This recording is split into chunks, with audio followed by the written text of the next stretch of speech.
درود و سلام خدا بر شما باد برادران اهل تاجیک، برادران فارس زبان. امروز در پیش بعد از 2 روز یک از ایدهای بزرگتر، یک از جشنهای سعید، مقدسترین سور، یکی از جشنهایی که گذشته ما بابایان ما هزارها سال تا امروز او را استقبال گرفتن، نوروز عالم افروز برگزار می‌کنند. و در این روز بزرگ من تمام تاجیکانی که مرا میشنوند و مرا میبینند از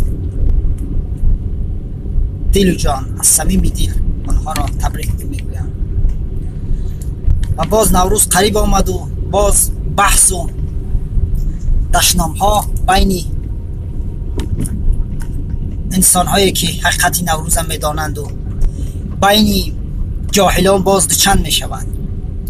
جاهلان آن برادران مایند که فقط یک رویه، یک نموده میدانند و از دیگر چیز علم دنیا خبرداری نیستند، گرچند که اونا ما را بدبخت و گمراه و هرچی دشنام ها کنند ما اونا را برادر میخوانم. برادران عزیز، تنها یک سخن بعد به آنها میگم جاهل تمام. جاهل آن کسی است که دیگر مدنیت، دیگر خلق، دیگر ترادیسیا همون ملی و زبان عمومی جهانیش قبول دار نیستن، آنها را جاهل میگم. ولی برادران عزیز میگویند که این ایدی ما نیست، ایدی زردشت است. یکمش زردشت گفتنی، زردشتا و آتش پرستا، آتش پرست و زردشت گفتنی وجود نداره.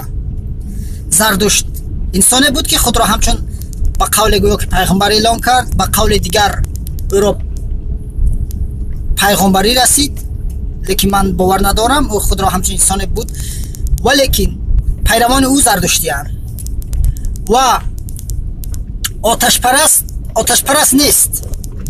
آتش پرستان اونایی که زردشت میگن، اونا 4 چیز مقدس میدونن: آتش، آب، خاک، هوا. به مانند این اونا را به همین خاطر آتش پرست میگوین. اگر ما اونا را آتش پرست بگوییم، اونا میتونن که ما را بگن که سنگ پرست. سنگ پرست یعنی خیلی معلوم. بعد برادران گپ سخن کوتاه کنم درباره نوروز بزرگ. دیروز در صحیفه ادنکلاسنی که خواندم، یکی میگد که از پشت یک لعین بدبخت که این روز را جشن گرفته است، ما همه امون روز را جشن میگیریم. و بدبخت یا که جمشید بود، از گویا نمیدونم کی را در نظر داشت. یکم این که میگن که وقتی که جمشید به تحت شاخی نشست و از اون روز نوروز را این جانب جشن میگیرند. این روایت هست. پیش از جمشید هم شاید گذشته ما میدونستند که این عید است. این عیدی از یک آدم نیست. این عید است که خداوند در این روز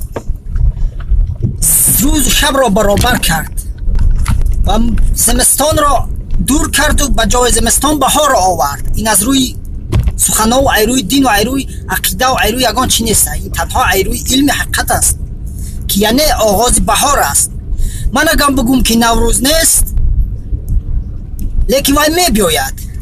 اگر شما برادران اهل سلف بگیره مرا کلمه برای کودکان صغیره کنه، لیکن نوروز می بیاید به من و به شما هم. اگر من جشنم نگیرم و شما هم جشن نگیرید.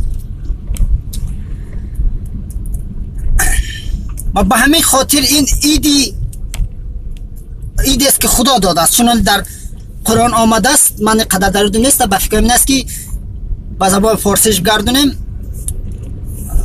ما از سری نو زنده میکنیم. از سری نو همینه. من تمام انا امروز در مسکو در روسیه حالا زمستان است، تمام مردن و اینا از سری نو من امروز آفتاب کرد، آفتابی عجایب کرد. از سری نو اینا زنده میشه. و گذشتگان ما از قدیم تا امروز برادران اهل فارس و فارزبان و اهل تاجیک و برادران تمام آریای نژادان، پشتون و کرد و همه این برادران شاعر نبود، دانشمند نبود که درباره نوروز باستان شعر وصف نکند، سخنی نگوید. اگر ما بگوییم که نوروز نیست، به گفت ما این وجود دارد، این عید است که در حقیقت عید شب و روز برابر می شود. این عید اسلامی نیست. من با شما هم سخن، من با شما را باور من گفت شما را دارم، نه که عید ملی است، عیدی که خیلی بگذار تاجیکای ما، گذشتهای ما اینا فهمیدن که خیلی عید بزرگ بوده است، انا این عید را جشن گرفتن، اینا دیگران نتانستن. عربا مثال، عرب کجا عید نوروز کجا، اونا از کجا میدونستن که چخیل ما جشن میگیریم و شب و روز چخیل برابر میشه، اونقدر که توانستند از مدنیت فارس، از مدنیت آریایی اونقدر توانستند دزدیدن. و دیگر خیلی برادر من در اینجا نقطه میدونم برای به خطر خود. من برادران عزیز، اگر در جهان هیچ چیز نباشد، این نوروز بهترین عید هاست. نوروز نه تنها از ما تاجیکا و فارزبان هاست، گرچه که نه فهمیدند گذشته ما که امیر روز برابر میشده است شب و روز، امیر روز آغاز بهاره، لیکن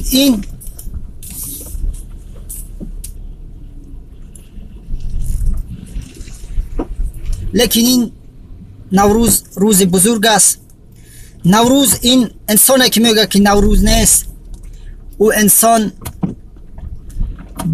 با مقابل آفریدگار سخن میگوید، چون که ما میگوییم نیست، لیکن در حقیقت شب روز برابر میشوند. در حقیقت ما اگر جشن نگیریم، طبیعت این را جشن میگیرد.